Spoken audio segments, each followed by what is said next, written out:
चे येथे मनुष्याचे काय आहे? काय आहे या ठिकाणी? या ठिकाणी मनुष्याचं काहीही नाही. आपण फक्त निमित्त मात्र आहोत. निमित्ताचा धनी केला असे प्राणी, तू का म्हणे म्हणून व्यर्थ केला. आपण फक्त निमित्त मात्र आहोत. मग जोपर्यंत आहोत तोपर्यंत भगवंताचं नामस्मरण करा. कारण प्रत्येकाला माहिती आहे भगवंताने 3.5 हाताचा नरदेह तुम्हा आम्हाला दिला. कशासाठी दिला? भजनासाठी दिला. देवे दिला देह भजन गोमटा, तो या झाला फाटा बालिकेचा. ज्यावेळेस आपण आईच्या गर्भामध्ये 3 महिन्याचे होतो त्यावेळेस आपलं हे शरीर गोलाकार स्वरूपाचं होतं.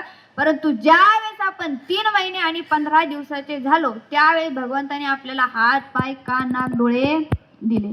दिले इंद्रिय हात पाय कान डोळे मुख बोलाया वचन, जिने तू जोडसी नारायण नासे जीवपन भवरोग.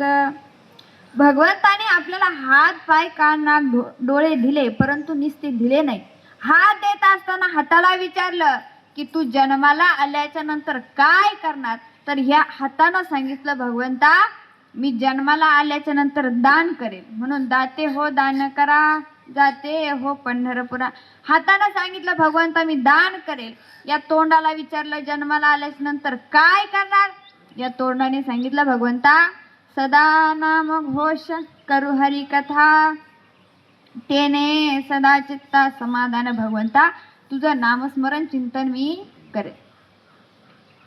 त्यानंतर या डोळ्याला विचारलं काय करणार? तर या डोळ्याने सांगितलं भगवंता सदा माझे डोळे जडो तुझे मूर्ती, रखुमाईचा पती सोयर. या भगवंता या डोळ्याने मी तुझं सुंदर असं रूप बघेन.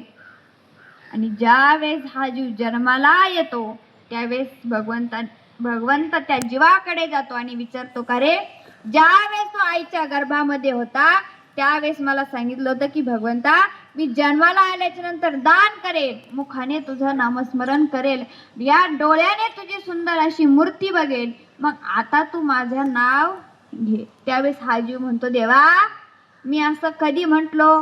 म्हणजे हा जीव जन्माला आला की पहिल्यांदा भगवंतासोबत खोटं बोलतो.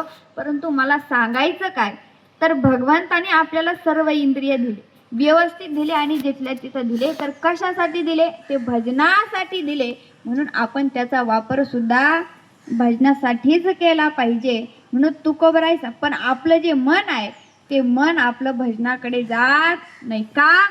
आपलं जे मन आहे ते संसारामध्ये गुंतलं. परंतु तुकोबरा याच मनाला सांगतात की नको नको मना गुंतू माया जाळी. या जो संसाराचा मायाजाळ आहे त्या मायाजाळामध्ये तू गुंतू नको. परंतु आपलं मन हे खूप चंचल आहे, खूप चपळ आहे.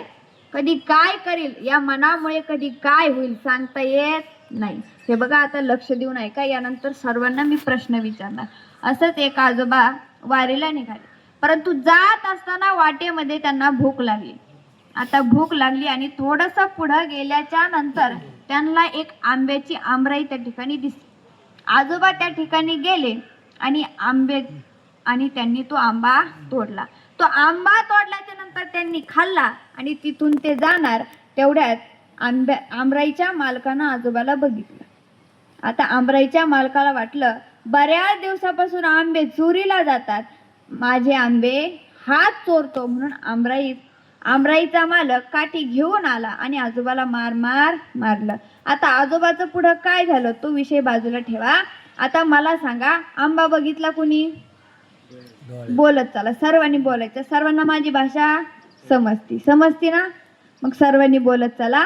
आंबा बघितला कुणी? मला वयोमानानुसार ऐकायला कमी येतं, थोडं मोठ्याने बोला. आंबा बघितला कुणी? चालत कोण गेलं? तोडला कुणी? खाल्ला कुणी?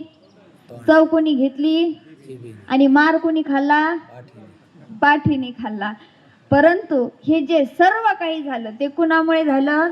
मनामुळे झालं. हे सर्व मनामुळे झालं. आणि आपलं जे मन आहे ते मला एवढं चपळ आहे की त्या मनामुळे काय होईल आणि कधी होईल सांगता येत नाही. असं असणारं मन आणि त्याच मनाला तुकोबराय सांगतात की नको नको मना गुंतू माया जाळी, काळाला जवळी ग्रासावया.